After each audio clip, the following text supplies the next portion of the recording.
100% USAP, l'émission de l'ADEPT qui suit l'actu des 100 cœurs de Perpignan qui évolue en top 14. 100% USAP avec Bruno Antonienne. On revient sur la première journée de championnat pour Perpignan qui recevait l'Aviron Bayonnais. Bruno, après avoir mal débuté, l'USAP était en tête à la pause. Disons qu'ils ont bien fini la première période, pendant 5 minutes. Rien de plus non plus.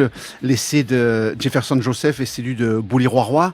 Fin de match aussi plutôt intéressante du côté de l'USAP qui a évolué en supériorité numérique.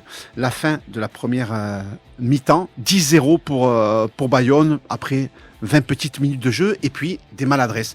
Alors une équipe qui a mis de l'envie, du courage, de la détermination, la volonté elle était là, il n'y a aucun souci du côté de l'USAP. Devant elle s'est pas fait marcher dessus comme ça avait été le cas pendant le match de préparation. Il y a eu du contenu, par contre c'est dans l'exécution. Ça a été lent. Et quand l'exécution était là, le ballon échappait des mains, ce qui a fait le jeu de Bayonne, qui aurait pu marquer 2 essais de plus s'ils n'avaient pas fait cette faute de main sur le dernier geste. Donc elle s'en sort bien à la mi-temps, cette équipe de l'USAP, pour être devant 14-10. Et là, on se dit, début de seconde période, à 1 de plus, le petit serment de l'encadrement, ça va le faire, mais pas du tout. Et justement, c'est Bayonne qui met une première pénalité, une deuxième pénalité, et puis un essai transformé, une dernière pénalité pour sceller cette première défaite de la saison. Alors après être revenu en fin de rencontre à 19-26, c'est peut-être l'une des satisfactions sur lesquelles il faut s'appuyer. Oui, même si vous n'êtes pas allé chercher le point de bonus, mais je vous l'ai dit, la détermination, les joueurs n'ont pas lâché.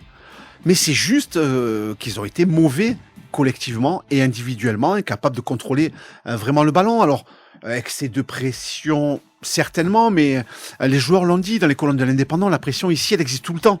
Que vous mettiez 40 points, que vous en preniez 40, vous êtes sous pression, vous gagnez un match, on vous met la pression parce que vous allez être champion, vous allez gagner le top 14, vous en perdez un, vous êtes en Pro D2. Ouais. C'est comme ça ici, les joueurs le mesurent. Alors ceux qui sont les Catalans de base le savent, les autres on les prévient.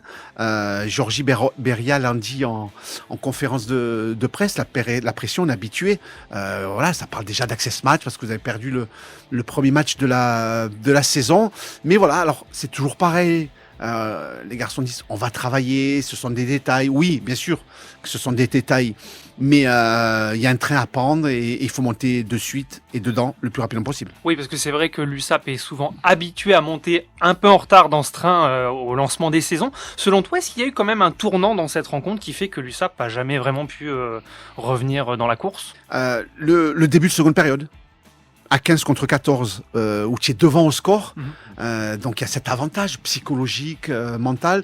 Eux, ils sont privés de leur 10. C'est Joris Second qui est sorti sur ce carton jaune. Il y a un banc intéressant, il y a du poids dans cette équipe de l'USAP. Mais peut-être que le tournant était aussi la sortie de Jack McIntyre, blessé au genou. Il y a des réajustements qui ont été faits, puisque Tristan Teder est passé à la conduite du jeu. Ça a un petit peu perturbé, le collectif de cette équipe de l'USAP. Heureusement que Lucas Dubois, que Bouli-Roy-Roy, que Jefferson Joseph, eh bien, ont tenté des coups. Ça fait plaisir au public qui a retenu ça.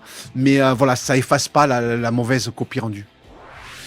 Un petit mot peut-être sur la non-disponibilité de Pozzolo Tulagi. Alors c'est vrai que le club communique pas énormément là-dessus. On parle d'une fracture de fatigue. C'est au niveau du tibia. C'est pas le tibia péroné qui avait été opéré l'année dernière. C'est l'autre. Peut-être un petit os fissuré. Pour l'instant, rien de sûr non plus. Les résultats des imageries sont certainement sortis. L'USAP communique pas là-dessus. Voilà. Normalement, la durée de l'indisponibilité devrait être entre 4 et 5 semaines, même s'il n'y a encore rien de sûr. Mais la principale inquiétude concerne Jack McIntyre, où il y avait une suspicion de rupture des ligaments interne ou externe, c'est pas la même indisponibilité.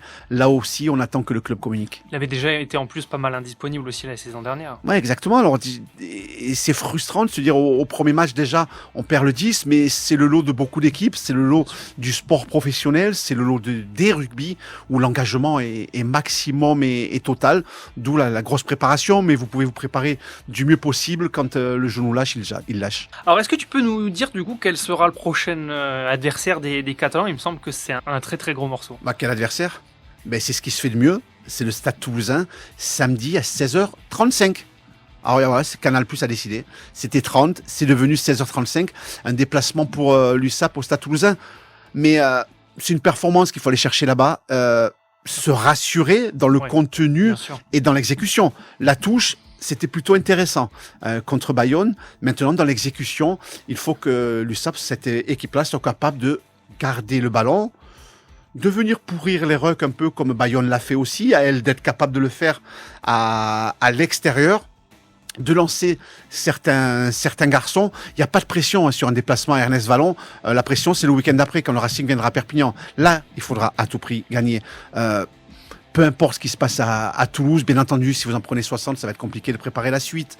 Mais voilà, les joueurs ont été vexés, piqués au vif, l'encadrement aussi. Ils vont tenter peut-être des choses et lancer quelques joueurs qui le méritent, qui ont fait une grosse pré-saison. On pense à Théo Forner. Donc voilà, il y aura peut-être ces garçons qui vont être lancés dans le bain dès samedi prochain. En tout cas, on espère un visage plus propre de l'USAP que celui qui a été présenté contre Bayonne. L'objectif, c'est de revenir sans trop de bobos et qui plus est peut-être avec un point de bonus. Oui, voilà, pour Hugo Beauvais, dans le monde idéal, l'USAP gagnant à Ernest Vallon. Dans un monde semi-idéal, vous ramenez le point de bonus, c'est parfait. Alors ça, après les aléas des blessures, on laisse Dame Chance s'en occuper. Merci Bruno. Merci.